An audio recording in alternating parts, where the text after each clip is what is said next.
This is Kimberly Quinn, host of the Mindcraft podcast, and I can't tell you how much fun I have had doing this podcast. I started when the world closed over the pandemic in an attempt to spread some positivity out there and give people some strategies to enhance their own well being and reduce anxiety and all of that. Now, 2 years later, we're still going strong and now listened to by 52 countries across the world.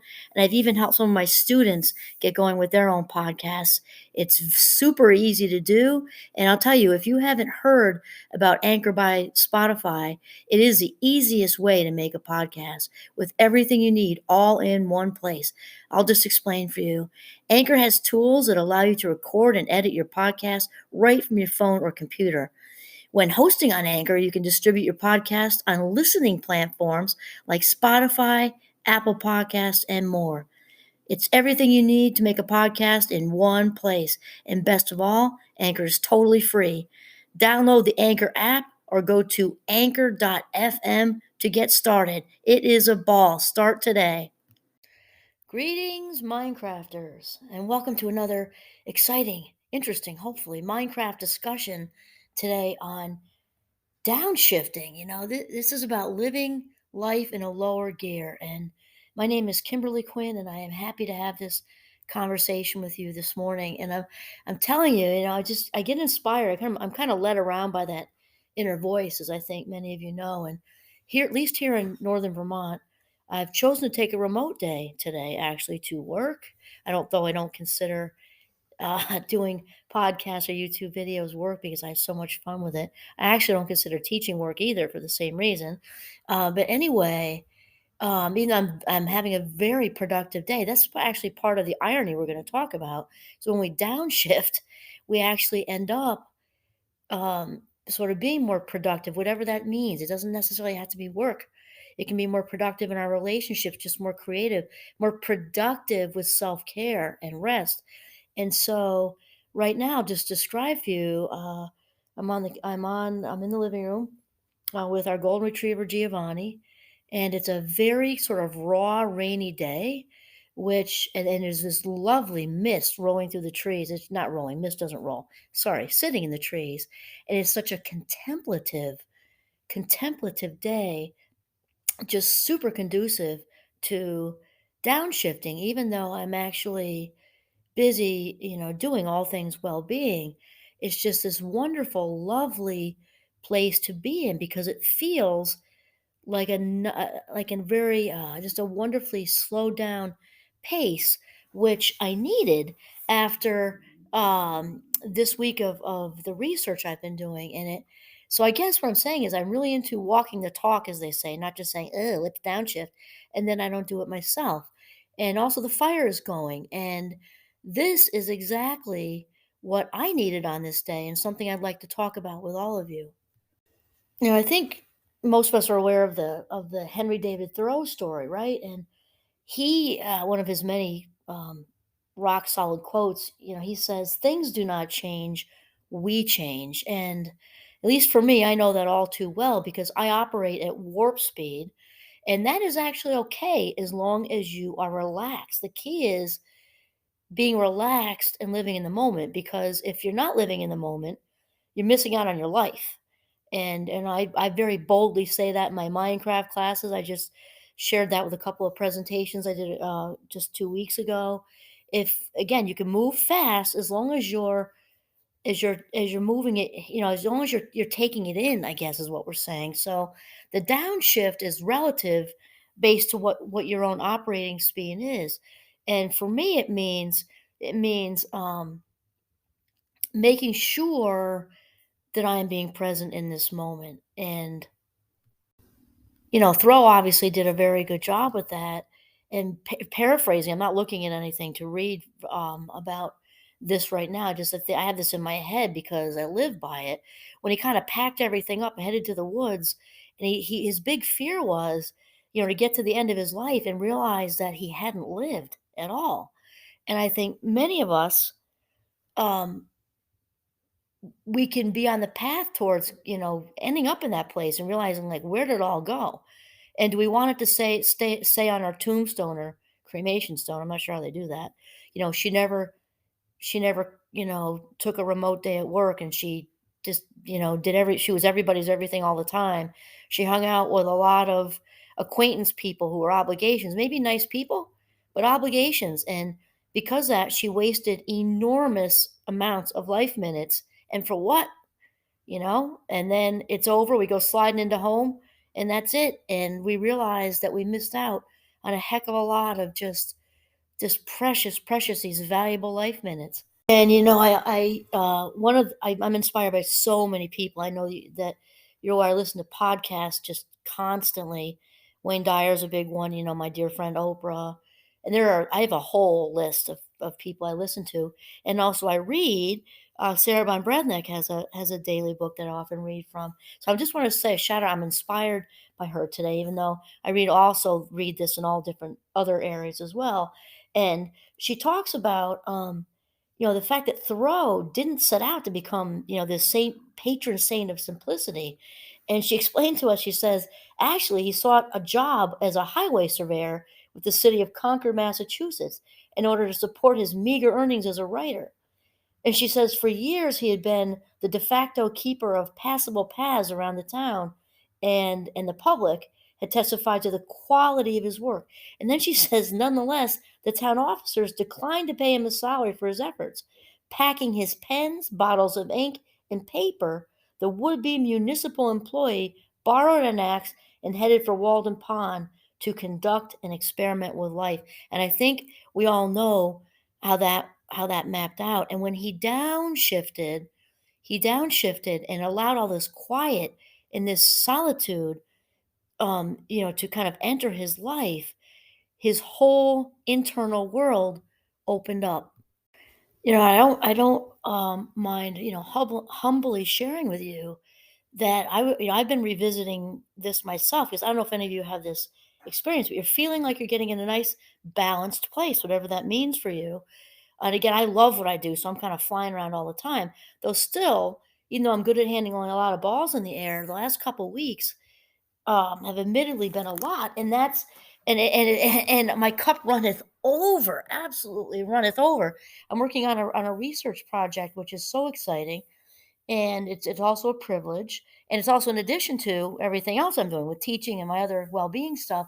And the plan was to have a couple of research assistants, a couple of student high rollers.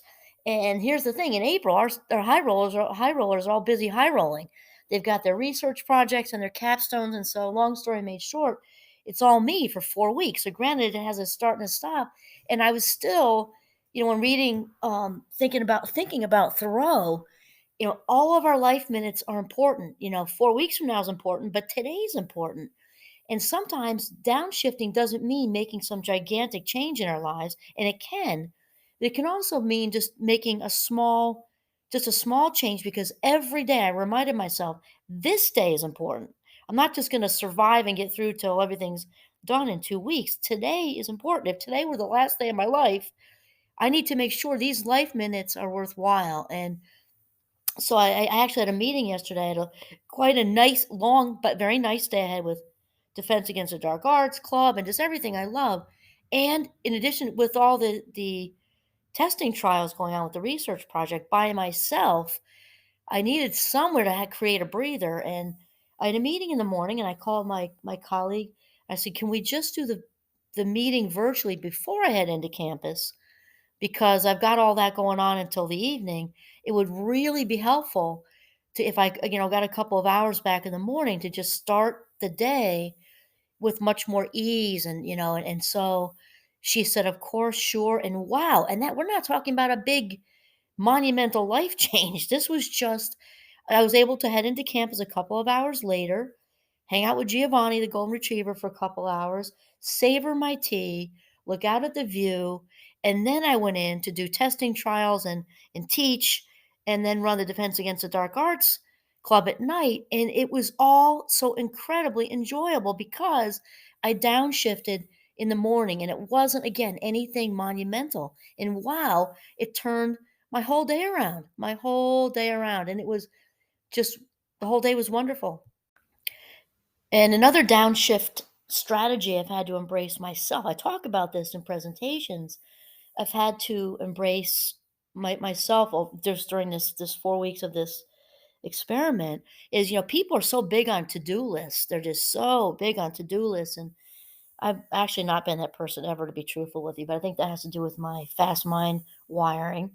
I'm the type that tries to make a grocery list and leaves it amongst the lettuce in the produce department. It just doesn't work for me. But anyway, as far as the whole to-do list thing, I'm very a big fan of not to-do lists, and especially if you find yourself in a busy few weeks like I have right now. Again, it's not bad. It's all good, actually. In fact, it's so good that it's kind of overwhelming because I'm excited about everything I'm doing. And that said, there are only so many life minutes in one day, and embracing a not to do list means each and every day there is more than likely one thing you cannot do. You can just get out of it. And for me, because I am also the chef in the house, I've had to go grocery shopping this week and just couldn't, and with everything I've got going on with professionally, I just couldn't do it. And we live very remote. We live rurally, so the grocery store is not close. We have a small little store in town that's meant for kind of pinch hitting sort of. I just thought, you know what? I think I can work with what's in the freezer and going to our little store in town that's only 5 minutes out the front door versus doing a big thing, which we really need. But I can get through 4 days and then deal with it on Saturday. And so I got very creative with the amount of ingredients I had in the house, and I pinch hit with some things from our little store in town. And you know what? I saved adding another, what would have been, the store's about 25, the bigger store is about 25 minutes away, so that's round trip, and let's say an hour of shopping, that's 2 hours, and I just did not have this week, or I chose not to have, I should rephrase. I chose not to have. So rather than coming in late from campus, and then stopping at the store when I was already kind of maxed out, I said, no, I'm just going to use what I have. It'll be very simple. We won't have our elaborate everything I usually have. And it really worked out. And it's amazing what you can do with what's in the fridge when you choose to not spend your life minutes in that way to go do a 2 hour shopping thing when you're already at your limit. And wow, I came up with some new stuff. I spent less time doing it, and I knocked something off the to-do list and saved 2 hours of life minutes that would have gone down the rabbit hole. And again, came up with a very simple dinner that also didn't cost us any extra money because it was what I had right there. So, yeah, the not to-do list can really help us to downshift and to live in a lower gear. We can knock something off our list each day of the week if we try. And then, okay, so that's in my own life, circumstances right now, and I try to use that just because it's real and relatable. And it obviously, as we know, especially in the States, it's so easy to get swept up in that rapid current. It's just easy. And we kind of push that human doing thing and living like gerbils on crack. I mean, we all know that. So it takes conscious effort to downshift. And the whole downshifting thing, I have to tell you, my first Jeep, Aretha, my current Jeep is Oprah, as you know, and they're not selling standards anymore. It's very difficult, which I prefer.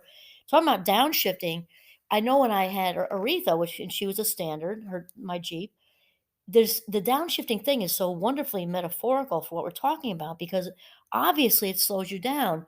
We also live in a mountainous rural area in northern Vermont, so the winters are heavy duty. Winter's my favorite. I love it.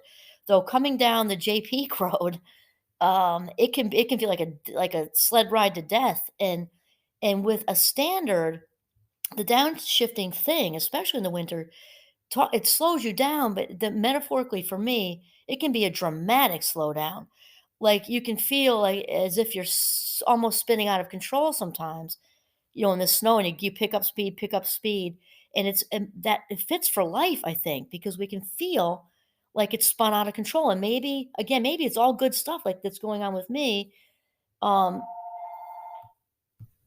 and when this happens and we feel so out of control, that obviously kicks the whole worry circuit into gear, and we just become enormously anxious. Then this is all wrapped up in the fear-based thinking, and then we get into the what if, and how do we, and then it gets very difficult to see because we get so fogged over in this out of control, anxious, fear-based fog that it gets very difficult to grab the reins on our lives again. And, sometimes it is a bigger downshift, especially with the great resignation and especially in the business arena. There are there's not lots of opportunity right now and incentives and all sorts of things. And I know that, especially when people, reach, their 50s or whatever like that, it can be any age, of course, but they start to weigh out, given their current, position in life, is this worth it? So and obviously personal professional growth are fantastic. It just comes to really weighing it out. Is it worth taking on a promotion that's more money and a different, sexier title with a new business card if it's going to eat up more evenings and weekends and take you away from your family and friends? I don't know that it is. And so there's a bigger downshift to contemplate as well. And this really comes down to the work that Thoreau did, right? To get to the end of it all, get the end of the path, and look back and say, was it worth it? Did I really live, or was I, chasing chocolate chip cookies around all the time to achieve, achieve, achieve? And again, achievement's good, also part of well-being. With the whole Marty Seligman PERMA idea, achieving is part of well-being, yet within reason, right? If we're just like anything, too much of a good thing can also be bad. Too many blueberries gives you diarrhea, right? If we're just chasing achievement, accomplishment to the point that we're missing out on life, then I think we need to look at that. And then lastly, another way to downshift, and you wouldn't believe the looks I get when I do presentations on, um, hashtag self-care is not selfish, and we get to the part where it's kind of trim the fat when it comes to our acquaintances. It's like layers of an onion. Our innermost people, our closest family and friends. Next layer, still close friends, do stuff with. Third layer might be work friends. We say all nice people, nice people. More, small talk, go to work things, and that's all fine. And you got acquaintances. Sometimes we hang on to, like, the fourth and fifth layers of the onion. Again, people are nice. We're not saying that, but it gets there are only so many life minutes in a day, and sometimes we outgrow people. Doesn't mean outgrow in a we're better way. I definitely don't mean that, but we just grow in different directions, and we stay sort of doing things with them, using our valuable life minutes out of obligation, because we don't know how to not do, like, I don't say break up with them. Was not talking about romantics. I use that phrase a lot, just with small talk acquaintancy people. And we end up swapping out valuable life minutes, like a quiet day like I have right now, which I'm loving, and to go do something with somebody who doesn't really bring you joy anymore. So it doesn't mean cut them loose necessarily either, but think about each and every thing you sign up to do. You're taking a chunk out of a perfectly good afternoon you could have had to yourself, or with someone who does bring you joy, because in the end, there are so many life minutes. And trimming down, trimming off those layers of the onion is a really healthy thing to do for us, because it saves life minutes.